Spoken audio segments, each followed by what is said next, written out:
Okay, every serious athlete, you know this feeling. You were doing fine, totally fine, maybe lifting heavy, hitting your pace in a marathon, throwing like you always do, a move you've literally done thousands of times, and then bam, pop, just like that. Sudden shirt pain stops you cold. And instantly, you're replaying it. What was it? That 1 second, that awkward step, that weird hit? You need to blame that moment. Right. And, that's the trap. That instinct to blame the event is exactly why so many athletes stay stuck. What we're seeing, and what the research really backs up, is that the moment you blame, it wasn't the cause, not really.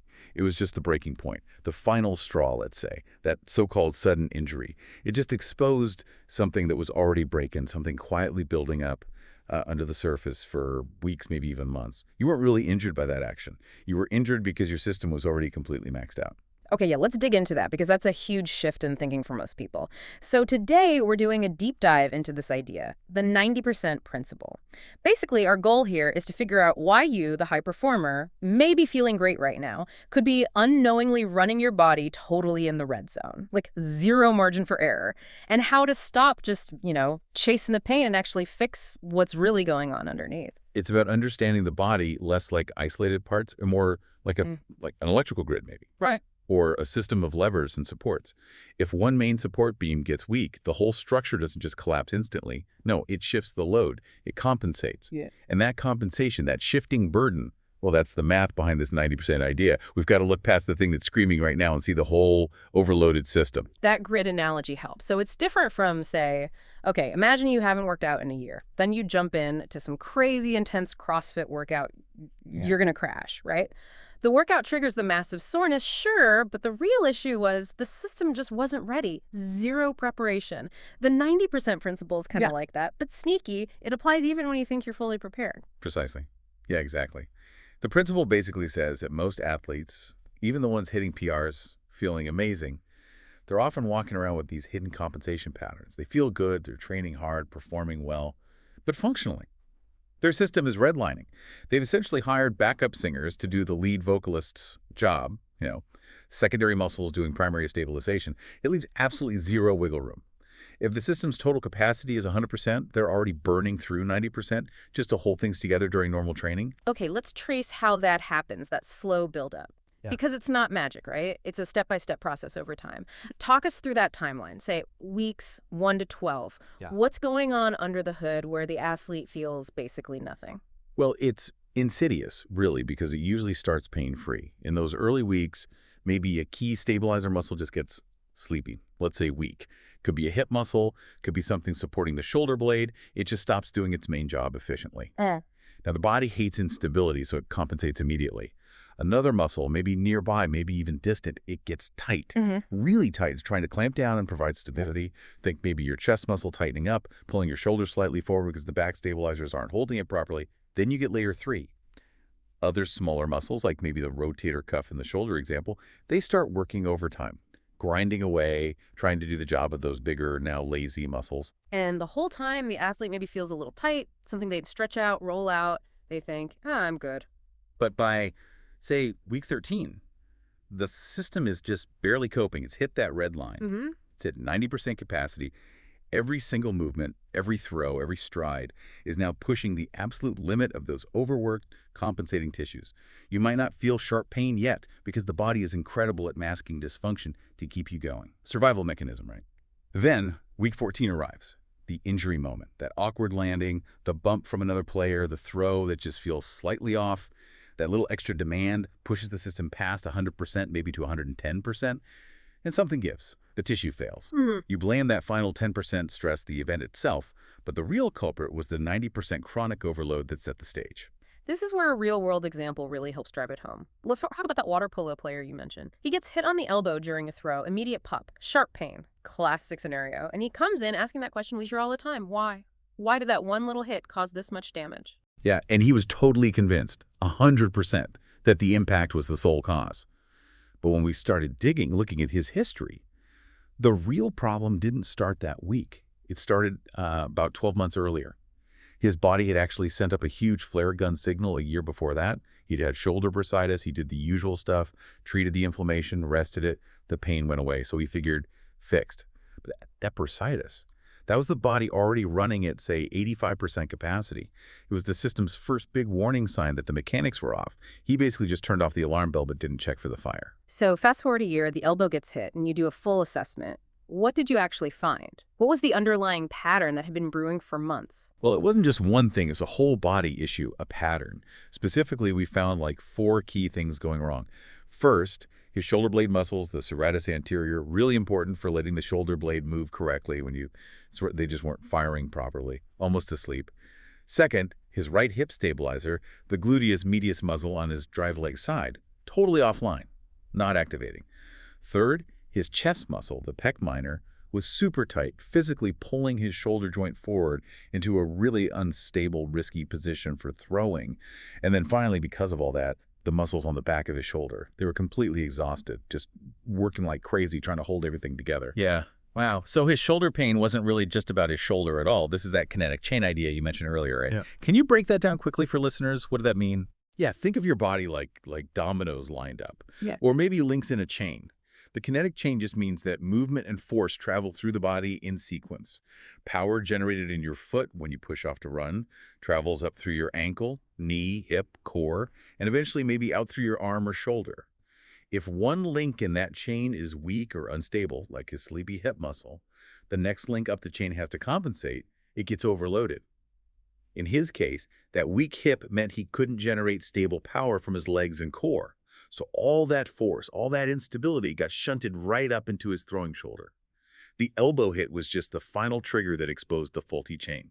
Okay, this really highlights that fork in the road athletes hit when they keep getting hurt. You get the pain, you rest, maybe do some basic stuff, it feels better, but then bam, it comes back weeks or months later. Why does that cycle, that symptom chasing, keep failing people? It fails because it only ever deals with the screaming muscle. Yeah. The part that hurts right now. That typical approach is rest, ice, maybe some anti-inflammatories, until the acute pain, the inflammation, calms down. And yeah, you feel better temporarily, so you go back to your sport. But because the underlying reason for the overload, those weak, sleepy muscles and the tight compensating ones, the whole 90% problem was never addressed, you just re-injure. It's almost inevitable. The sleeping muscles are still sleeping. So the alternative, the root cause approach. Yeah. How is that different? How do you actually treat the whole picture, not just the scream? It really requires thinking in terms of like yin and yang. You absolutely have to calm down the screaming muscle first. You need to treat that acute pain and inflammation, get the person comfortable. But crucially, at the same time, you have to identify and then wake up the sleeping muscles, the ones that weren't doing their job and caused the overload in the first place. And finding those requires a really thorough assessment, looking beyond just the site of pain. And this is where things like specialized manual therapy, maybe like acupuncture targeting specific motor points, can play a role initially. Yes, exactly. We sometimes use the analogy of it's like using jumper cables on a dead car battery. Techniques like motor point acupuncture can help jumpstart those muscles that have gone quiet, those underactive stabilizers. And they can also help release those chronically tight, overworking muscles that are pulling things out of alignment. But here's the key.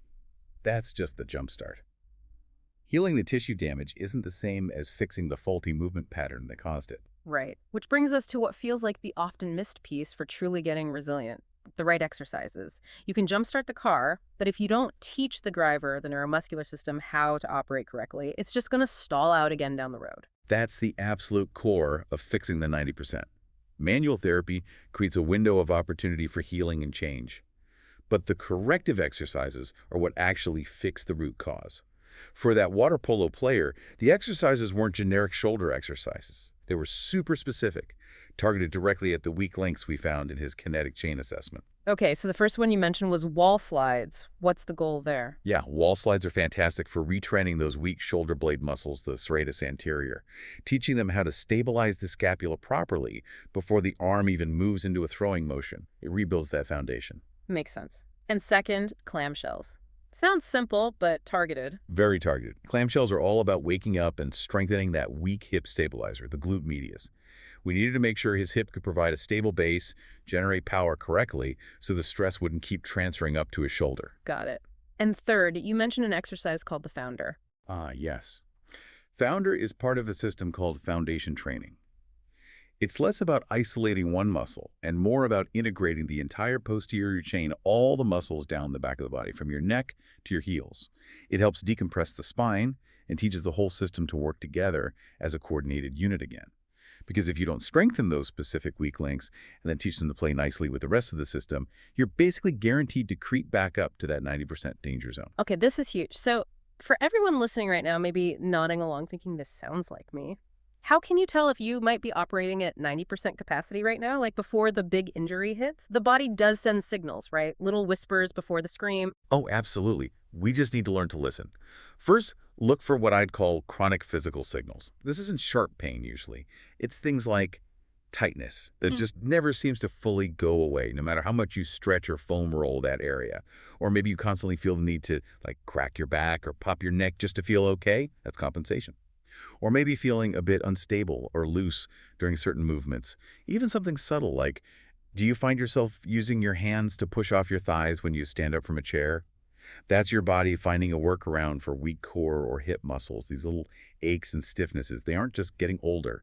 They're often signs the system is compensating, working inefficiently. And then there are signals related to performance, which are easy to just write off as a bad day or needing more coffee, right? So easy to dismiss. Yeah, look for performance signals. Like your performance dipping even though your training load hasn't changed much. Or maybe less power than usual. Movements that used to feel fluid and easy now feel a bit clunky or jerky, off somehow. Pay attention to where you feel fatigue, too. Is it showing up in weird places? Like, does your neck get super tight when you run? Or does your low back ache after swimming even though it didn't used to? That's often a sign other areas are picking up the slack. Another big one is needing way more warm-up time than you used to just to feel loose enough to start your main workout. And maybe one more persistent soreness that shows up maybe 48 hours after a hard workout, not right away. That delayed onset can indicate the system is really struggling to recover. It's overloaded. But you mentioned one red flag earlier that sounds like the biggest warning of all. Yeah, the absolute biggest red flag, honestly, is this. You've had an injury in that same area before, maybe months ago, maybe years. You rested, waited for the pain to disappear, but you skipped the actual rehab. You didn't do the specific corrective exercises to fix the underlying pattern. You basically just hit the mute button on the alarm. The dysfunction is likely still smoldering under the surface. You didn't truly heal or fix the problem. You probably just reset your system back to that dangerous 90% capacity, waiting for the next thing to trigger it. So wrapping this all up, what's the main takeaway for athletes listening who are tired of this injury cycle? The core message seems to be that sudden injury you experienced. It almost certainly wasn't sudden at all. Not at all.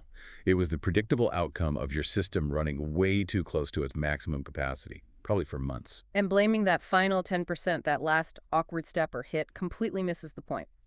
It prevents you from fixing the real issue, the 90% chronic overload that truly matters for long-term health and performance. Exactly. But the good news is, when you actually take the time to figure out and address your specific root cause, your unique pattern of weak links and compensations, you can make a massive shift.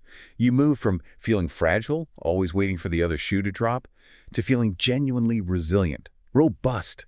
The goal isn't just patching yourself up to get back out there. It's building a body that can actually handle the demands you place on it reliably for the long haul, so you can keep doing what you love without fear. Yeah. So the encouragement is really, stop just managing the symptoms. Stop chasing the pain. Consider getting a thorough assessment from someone who looks at the whole system, the whole kinetic chain, to find your unique compensation pattern. Because it's different for everyone based on your sport, your history, how you move. Understanding your 90% is the key to breaking the cycle. It really is. Yeah. When you fix that underlying 90%, you build back that buffer. You gain that margin for error. You're no longer walking that tightrope where one tiny misstep means disaster.